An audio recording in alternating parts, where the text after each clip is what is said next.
कुछ रिश्ते कभी ऑफलाइन नहीं होते। रात के 11:47 हो चुके थे।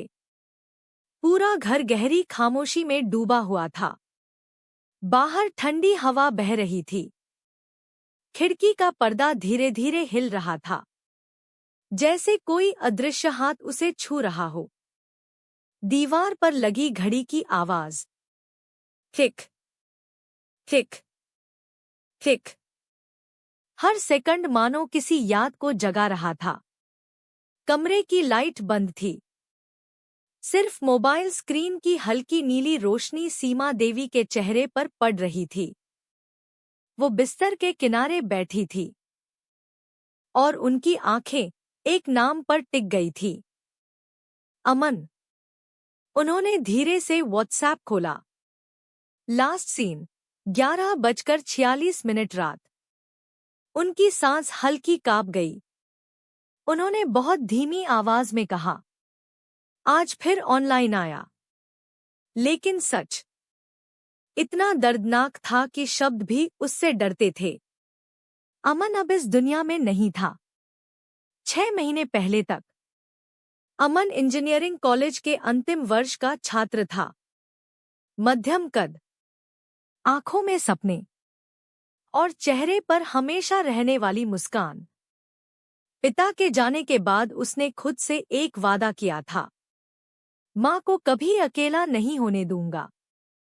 सुबह कॉलेज जाता, दोपहर में ऑनलाइन काम करता, शाम को बच्चों को ट्यूशन पढ़ाता, और चाहे रात के 12 बज जाए या 1 बज जाए, माँ को फोन करना कभी नहीं भूलता। माँ खाना खाया, दवा ली, दरवाजा लॉक कर लेना। सीमा देवी हंसकर कहती, तू बेटा है या मेरा बाप? अमन मुस्कुराता, दोनों हूँ माँ। हर रविवार उनका एक नियम था। अमन किचन संभालता, मोबाइल पर यूट्यूब खोलकर नई रेसिपी बनाता। कभी नमक ज्यादा, कभी सब्जी कच्ची, कभी मैगी जली हुई। लेकिन सीमा देवी हर बार कहती, दुनिया का सबसे स्वादिष्ट खाना, क्योंकि उसमें स्वाद नहीं, प्यार पकता था। घर छोटा था, लेकिन खुशियां बड़ी थी। उस दिन मौसम अजीब था। शाम से ही बादल छाए थे। बारिश लगातार तेज होती जा रही थी। शाम के लगभग 7:30 बजे अमन का मैसेज आया, माँ, आज देर हो जाएगी, दोस्त की बर्थडे पार्टी है। सीमा देवी ने जवाब दिया, जल्दी आ जाना बेटा। रात धीरे धीरे गहराती गई। घड़ी ने 10:30 बताए। तभी फोन बजा। अनजान नंबर। दिल अचानक तेज धड़कने लगा। क्या आप अमन की माँ बोल रही हैं? उनकी आवाज कांप गई। जी, उनका एक्सीडेंट हो गया है। इसके बाद सब धुंधला हो गया। अस्पताल के गलियारे, दौड़ते लोग, डॉक्टर, दुआएं, और फिर वो एक वाकया। हम उन्हें बचा नहीं सके। उस पल समय रुक गया। अंतिम संस्कार के बाद घर वही था, लेकिन घर जैसा नहीं रहा। दीवारें थी, फर्नीचर था, लेकिन आवाज नहीं थी। अमन का कमरा वैसा ही रखा गया। टेबल पर किताबें, कुर्सी आधी खिसकी हुई, तकिए पर उसकी हल्की खुशबू। सीमा देवी रोज वहां बैठती, जैसे अभी दरवाजा खुलेगा। माँ, चाय मिलेगी? लेकिन दरवाजा कभी नहीं खुला। एक रात लगभग 10:32 पर उन्होंने यूं ही व्हाट्सएप खोला और अचानक दिल जोर से धड़क उठा। लास्ट सीन, आज रात 10:32। उनके हाथ कांप गए। ये कैसे हो सकता है? अमन का फोन तो अलमारी में बंद था।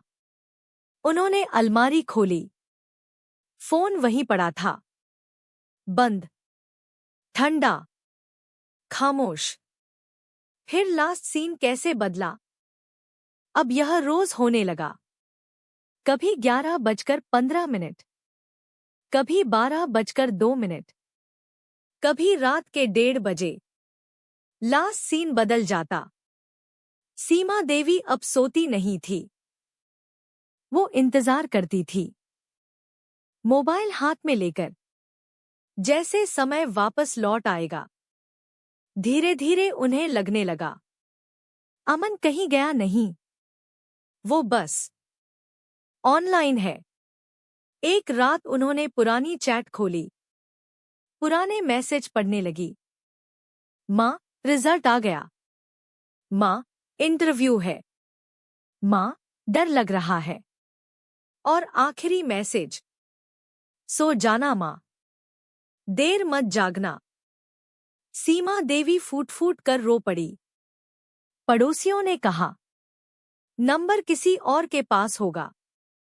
रिश्तेदार बोले, सिम रीसेल हो गई होगी। लेकिन माँ का दिल तर्क नहीं मानता, क्योंकि एक रात कुछ और हुआ। रात के 12 बजे अमन की चैट खुली। अचानक स्क्रीन पर दिखा, टाइपिंग। उनकी सांस रुक गई, आंसू गिरने लगे। लेकिन टाइपिंग गायब हो गया, कोई मैसेज नहीं आया। उस रात उन्होंने आंखें बंद नहीं की। अगले दिन वो मोबाइल दुकान पहुंची। बेटा, पता कर सकते हो ये नंबर कौन चला रहा है? लड़के ने सिस्टम चेक किया। कुछ देर बाद बोला, आंटी, सिम एक्टिव है, लोकेशन रोज बदलती है और इंटरनेट सिर्फ रात में चलता है। सीमा देवी चुप हो गई। दिल कह रहा था, अमन है। दिमाग कह रहा था, नहीं।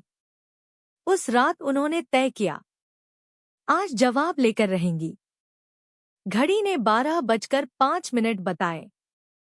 लास्ट सीन बदला। फोन वाइब्रेट हुआ। Message received. माँ। उनकी चीख निकल गई। अमन। हाथ कांप रहे थे। उन्होंने लिखा, तू कहाँ है बेटा? कुछ पल बाद जवाब आया, मैं ठीक हूं माँ, आप रोना मत। दिल टूट भी रहा था, जुड़ भी रहा था। वापस आ जा। कुछ सेकंड की खामोशी। मैं वापस नहीं आ सकता। उसी समय दरवाजा खटखटाया गया। बाहर एक युवक खड़ा था, भीगा हुआ, आंखें लाल। आंटी, मैं रोहित हूं, अमन का दोस्त। वो अंदर आया, धीरे से बोला, आंटी, सच बताने आया हूं। रोहित की आवाज कांप रही थी। एक्सीडेंट वाले दिन अमन का फोन टूट गया था। उसने मेरा फोन लिया और अपना व्हाट्सएप लॉगिन किया। कमरे में सन्नाटा छा गया। अमन के जाने के बाद मैं रोज आपकी हालत देखता था। आप अकेली थी, इसलिए मैं हर रात ऑनलाइन आता था। वो रो पड़ा। मैं चाहता था आपको लगे वो कहीं गया नहीं। सीमा देवी ने उसका हाथ पकड़ लिया। बेटा, तूने गलत नहीं किया। तूने एक माँ को जीने की वजह दी।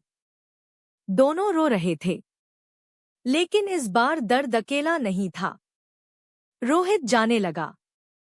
तभी फोन फिर वाइब्रेट हुआ। अमन की चैट खुली। मैसेज लिखा था, माँ, खुश रहना, मैं हमेशा आपके साथ हूं। रोहित ने फोन नहीं छुआ था। सीमा देवी मुस्कुराई। उन्होंने आसमान की ओर देखा। पहली बार 6 महीनों में। दिल हल्का लगा। अगली सुबह उन्होंने अमन का कमरा बंद नहीं किया। वहां बच्चों को पढ़ाना शुरू किया। हर बच्चे में उन्हें अमन दिखाई देता। अब वो लास्ट सीन नहीं देखती थी, क्योंकि उन्हें समझ आ गया था कुछ लोग चले जाते हैं, लेकिन उनका प्यार कभी ऑफलाइन नहीं होता।